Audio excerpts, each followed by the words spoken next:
CBSE board में आज 12th class का हिंदी ऐच्छिक का फाइनल पेपर था, इसलिए आज की वीडियो में मैं आपके साथ हिंदी ऐच्छिक के सेट 2 की आंसर की डिस्कस करूंगा। मैं आपको सभी एमसीक्यू के आंसर यहां दिखाऊंगा, तो सेट 2 वाले बच्चे अपना कोड यहां से चेक कर लें और अपना क्वेश्चन पेपर निकाल लें। मैं आपको सभी एमसीक्यू के आंसर दिखाने वाला हूं।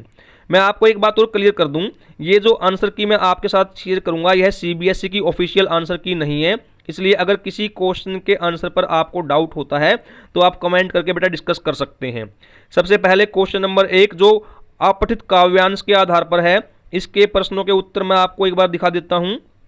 प्रश्न नंबर 1, धसती ही जाती पृथ्वी में बड़ों बड़ों की हस्ती पंक्ति का आशय है। बेटा मेरे अनुसार इसका उत्तर ए बनता है, पृथ्वी पर सब कुछ नश्वर है, लेकिन बी भी इसके काफी करीब है। जब सीबीएसई की फाइनल आंसर की आएगी तब उससे डिसाइड कर पाएंगे, लेकिन मेरे अनुसार इसका उत्तर बी बनेगा। आपने क्या आंसर लगाया है आप कमेंट करके बताना।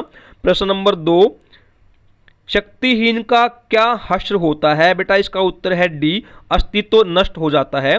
प्रश्न नंबर 3, कविता के केंद्रीय भाव को दर्शाने वाले कथन है।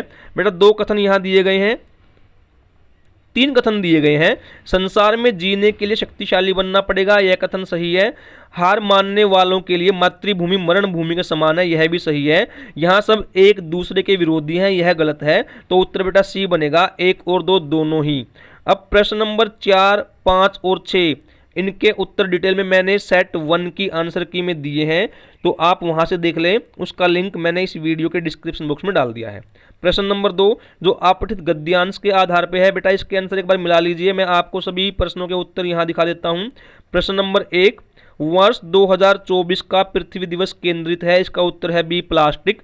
लेकिन बेटा आप गद्यांश को ध्यान से पढ़ें तो 2024 आपको कहीं नहीं मिलेगा, इसलिए अगर इस प्रश्न को आप चैलेंज करेंगे तो सीबीएसई सभी बच्चों को शायद इसके अंक देगी, चाहे उत्तर सही हो या गलत हो। प्रश्न नंबर 2, गद्यांश में प्रयुक्त सभी लोग जाग जाएं का आशय है, इसका उत्तर है ए, पृथ्वी की रक्षा के प्रति सचेत हो जाएं। प्रश्न नंबर 3, पृथ्वी की मां से तुलना का आधार है। बेटा इसका उत्तर है ए, पालन पोषण का गुण।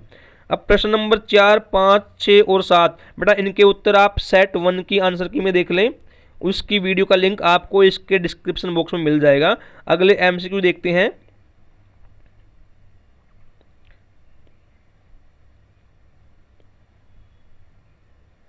बेटा प्रश्न नंबर 9, ये पठित काव्यांश के आधार पे है। भरतराम का प्रेम कविता से एक काव्यांश दिया गया है और उसके आधार पे आपसे प्रश्न पूछे गए हैं, मैं आपको उत्तर दिखा देता हूं। प्रश्न नंबर 1 है, कबहू न कीन मोर मन भंगू पंक्ति के माध्यम से राम के प्रति भरत के किस विश्वास का परिचय मिलता है। तो बेटा इसका उत्तर बनता है बी, केवल 3, राम उनका मन नहीं तोड़ेंगे। तो इसका आंसर बी सबसे उचित मुझे प्रतीत होता है। अगला प्रश्न देखते हैं, राम की किस प्रकृति का वर्णन यहां किया गया है, इसका उत्तर है ए, कृपापूर्ण। बेटा इसकी डिटेल के लिए आप सेट 1 की आंसर की देख लें।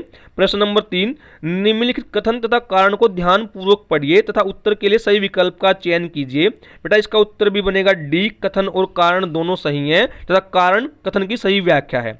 प्रश्न नंबर 4, भरत ने राम के स्वभाव की किस विशेषता का उल्लेख किया है। बेटा इसका उत्तर है सी, अपराधी पर भी क्रोध न करने की। और प्रश्न नंबर 5, पुलकी शरीर सभा बैठाड़े पंक्ति के माध्यम से किसकी मनोदशा का वर्णन किया है, इसका उत्तर है ए, भरत। अगला प्रश्न देखते हैं। प्रश्न नंबर 11, ये पठित गद्यांश के आधार पे आपसे बहुविकल्पी प्रश्न यानी एमसीक्यू पूछे गए हैं, इनके उत्तर भी एक बार मैं आपको दिखा देता हूं। प्रश्न नंबर 1, लेखक के पिताजी की किसमें रुचि थी, इसका उत्तर है डी, हिंदी फारसी भाषा की उक्तियां मिलाने में। प्रश्न नंबर 2, गद्यांश में रामचरितमानस और रामचंद्रिका का उल्लेख क्यों किया गया है। बेटा इसका उत्तर है डी, घर के साहित्यिक परिवेश से परिपूर्ण वातावरण का उल्लेख करने के लिए। प्रश्न नंबर 3, लेखक के मन में भारतेंदु के संबंध में मधुर भावना जगाने का कारण था।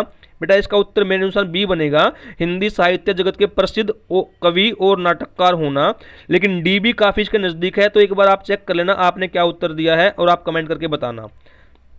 प्रश्न नंबर 4, गद्यांश में प्रयुक्त अवस्था शब्द का अर्थ है। बेटा इसका उत्तर है सी, आयु। और प्रश्न नंबर 5, निम्नलिखित कथन तथा कारण को ध्यान पूर्वक पढ़कर उचित विकल्प का चयन कीजिए। अब यहाँ 2 कथन दिए गए हैं, माफ कीजिए, एक कथन दिया गया, एक कारण दिया गया है।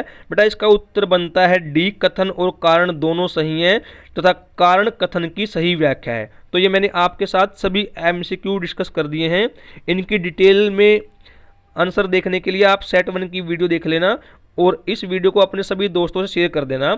मैं आपके साथ इसकी डिटेल्ड आंसर की शाम को लाइव सेशन में डिस्कस करूंगा।